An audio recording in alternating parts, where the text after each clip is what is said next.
आज के वीडियो में हम लोग ITR 1 को देखेंगे, कौन कौन से चेंजेस इसमें किए गए हैं, कौन कौन से एडिशनल इन्फॉर्मेशंस मांग ली गई हैं। सभी ITR फॉर्म्स का फॉर्मेट रिलीज़ हो गया है, लेकिन अभी ऑनलाइन फाइलिंग स्टार्ट नहीं हुई है।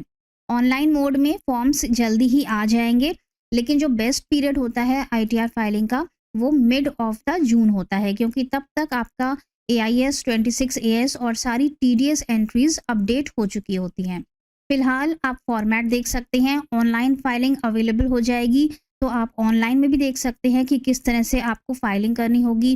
अपने डेटा को फिल करके रख सकते हैं ड्राफ्ट मोड में, लेकिन फाइल मत करिएगा, अपलोड मत करिएगा। अपलोड आप करिएगा मिड ऑफ द जून में या फिर जुलाई में। सबसे पहले यहाँ पर ऊपर इन्फॉर्मेशन दी गई है कि ITR 1 कौन कौन लोग फाइल कर सकते हैं। तो अगर आप रेसिडेंट इंडिविजुअल हैं और आपकी टोटल इनकम मतलब कि नेट इनकम 50 लाख रुपए के अंदर आती है, तो आप ITR 1 को फाइल कर सकते हैं। इसमें आप क्या क्या दिखाएंगे? इनकम फ्रॉम सैलरी दिखा सकते हैं, 2 हाउस प्रॉपर्टी से इनकम दिखा सकते हैं। पहले सिर्फ 1 हाउस प्रॉपर्टी की इनकम ही अलाउड थी, लेकिन अब आप ITR 1 में 2 हाउस प्रॉपर्टी दिखा सकते हैं। अदर सोर्सेज में कोई इंटरेस्ट इनकम आ रही है, डिविडेंड इनकम आ रही है, वो आप दिखा सकते हैं। लॉन्ग टर्म कैपिटल गेन दिखा सकते हैं सेक्शन 112A के अंदर अप टू 1.25 लाख, क्योंकि 1.25 लाख रुपए तक long term capital gains exempt होते हैं। इसलिए अगर आपका long term capital gain 1.25 lakh रुपए के अंदर है, प्रॉफिट जो है वो 1.25 लाख रुपए के अंदर है, तो आप ITR 1 में उसको दिखा सकते हैं, क्योंकि ये एग्जेम्प्ट इनकम है। फिर एग्रीकल्चर इनकम आप 5,000 के अंदर है तो इसमें दिखा सकते हैं, नहीं तो आपको ITR 2 फाइल करना होगा।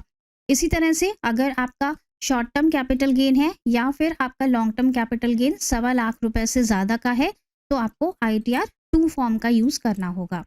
कौन कौन लोग इसे नहीं भर सकते हैं?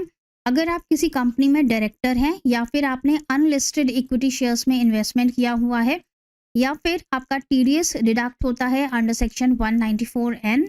194N है कैश विड्रॉल के लिए। अगर आप बैंक से एक स्पेसिफाइड लिमिट के ऊपर जाकर कैश विड्रॉल कर लेते हैं, तो बैंक आपका TDS डिडक्ट कर लेता है सेक्शन 194N में, तो उसके लिए भी आप ITR 1 को फाइल नहीं कर सकते हैं।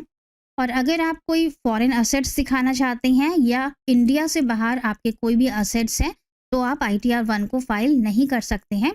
तब आप ITR 2 में सारी फॉरेन इनकम्स की डिटेल देंगे। तो ये कुछ इंपॉर्टेंट पॉइंट्स थे। ITR 1 कौन फाइल कर सकते हैं, कौन नहीं फाइल कर सकते हैं। इसके बाद फॉर्मेट स्टार्ट हो जाता है, जिसमें कुछ चेंजेस किए गए हैं। चेंजेस इसमें किए गए हैं जो कम्युनिकेशन एड्रेस दिया जाता है उसमें। अब आपको प्राइमरी मोबाइल नंबर तो देना ही है, साथ में आपको सेकेंडरी मोबाइल नंबर मतलब 2 नंबर यहाँ पे देने होंगे। फिर आपको प्राइमरी ईमेल आईडी देनी है, जिसमें कि आप अपनी दे सकते हैं।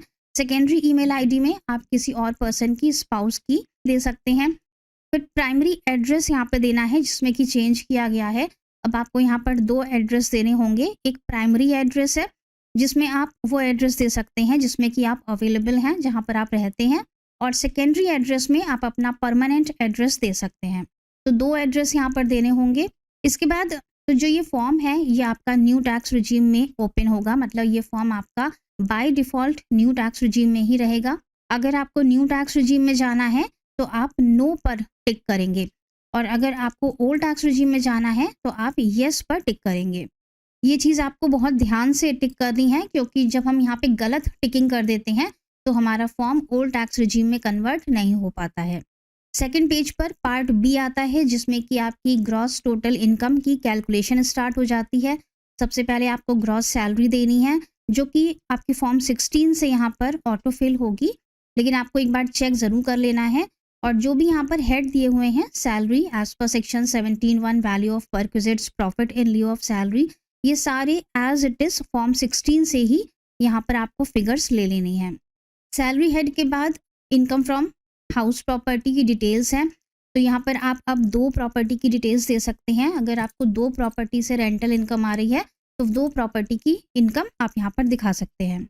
प्रॉपर्टी की सारी डिटेल्स आपको देनी होंगी, जैसे कि एड्रेस ऑफ द प्रॉपर्टी, जिसमें town, city, state, country, pin code देना है। फिर प्रॉपर्टी को ओन्ड है या फिर आप सोल ओनर हैं उसके, यहाँ पर आपको परसेंटेज देनी होगी। नेम ऑफ द को ओनर, अगर प्रॉपर्टी में कोई को ओनर भी है तो उसका नाम देना होगा। पैन और आधार नंबर है और कितना परसेंटेज वो होल्ड करता है वो यहाँ पर देना होगा। इसके बाद प्रॉपर्टी लेट आउट है या सेल्फ ऑक्यूपाइड है, वो टिकिंग यहाँ पे करनी है। अगर प्रॉपर्टी लेट आउट है तो नेम ऑफ द टेनेंट आएगा, पैन नंबर आएगा टेनेंट का, 30% का स्टैंडर्ड डिडक्शन मिलता है रेंटल वैल्यू से। अगर आपने लोन लिया हुआ है प्रॉपर्टी के लिए तो जो इंटरेस्ट पोर्शन होता है वो आप यहाँ पर ले सकते हैं। इसके बाद डिडक्शंस हैं, तो डिडक्शंस आपको तभी अवेलेबल होंगे जबकि आप ओल्ड टैक्स रिजीम में कन्वर्ट करेंगे फॉर्म को, और अगर आप न्यू टैक्स रिजीम में जाएंगे तो एक दो ही डिडक्शंस मिलते हैं, जैसे कि सेक्शन 80 CCH मिल जाएगा आपको, और दूसरा आपको NPS का डिडक्शन मिल जाएगा, ये 80 CCD2 ये मिल जाएगा। तो दो ही डिडक्शन मिलते हैं न्यू टैक्स रिजीम में, और ओल्ड टैक्स रिजीम में जाएंगे तो आप काफ़ी सारे डिडक्शंस यहाँ पे क्लेम कर सकते हैं, लेकिन सारे डिडक्शंस के लिए यहाँ पे शेड्यूल्स होंगे। कोई भी डिडक्शन आप क्लेम करते हैं तो उसका रिसीट नंबर या पॉलिसी नंबर वो सब आपको देना होगा। और सेक्शन 80G जिसमें कि हम डोनेशन देते हैं तो इसमें एक शेड्यूल आपको फिल करना है, और सेक्शन 80GGC जिसमें कि पॉलिटिकल पार्टी का हम कंट्रीब्यूशन दिखाते हैं उसके लिए भी डिटेल्ड शेड्यूल होगा, जिसमें कि आपको पैन नंबर, एड्रेस, पैसा कैश में दिया है या चेक में दिया है, साथ ही जो आपने UPI से पेमेंट किया है उसका रेफरेंस ट्रांजैक्शन नंबर भी देना होगा। तो ये एक एडिशनल यहाँ पर चेंज किया गया है कि UPI का ट्रांजैक्शन नंबर भी अब मांगा जा रहा है। इसके बाद एग्जेम्प्ट इनकम दिखा सकते हैं, और एग्जेम्प्ट इनकम में ही आप लॉन्ग टर्म कैपिटल गेन की इनकम को भी दिखा सकते हैं अगर वो 1.25 लाख रुपए के अंदर आती है। यहाँ पर आपको टोटल सेल कंसिडरेशन देनी है, टोटल कॉस्ट ऑफ एक्विजिशन देनी है, और इन दोनों की जो माइनस वैल्यू होगी वो आपका प्रॉफिट होगा, जो यहाँ पर आ जाएगा लॉन्ग टर्म कैपिटल गेन में। और 1.25 लाख रुपए तक की इनकम पर कोई भी टैक्स नहीं लगता है, तो ये आपकी एग्जेम्प्ट इनकम में ही आ जाएगी। इसके बाद पार्ट D में टैक्सेस की कैलकुलेशंस हैं जो कि ऑटोमेटिक होती हैं। अगर कोई रिबेट एप्लीकेबल हो रहा होगा तो वो भी ऑटोमेटिक कैलकुलेट होगा। पार्ट E में आपको बैंक की डिटेल्स देनी है, आपके इंडिया के अंदर जितने भी बैंक अकाउंट हैं सारे बैंक्स की डिटेल्स जाएंगी यहाँ पर।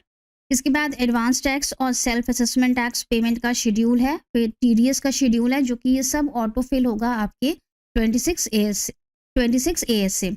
इसीलिए अपनी ITR को तभी फाइल करिएगा जबकि आपका 26 AS और AIS पूरी तरह से अपडेट हो चुका हो। इसके अलावा फाइनेंशियल ईयर 25-26 में 12 लाख रुपए तक की इनकम पर कोई भी टैक्स नहीं है, मतलब कि रिबेट दिया गया है 87A का, तो उसके लिए भी फॉर्म्स को मॉडिफाइड किया गया है।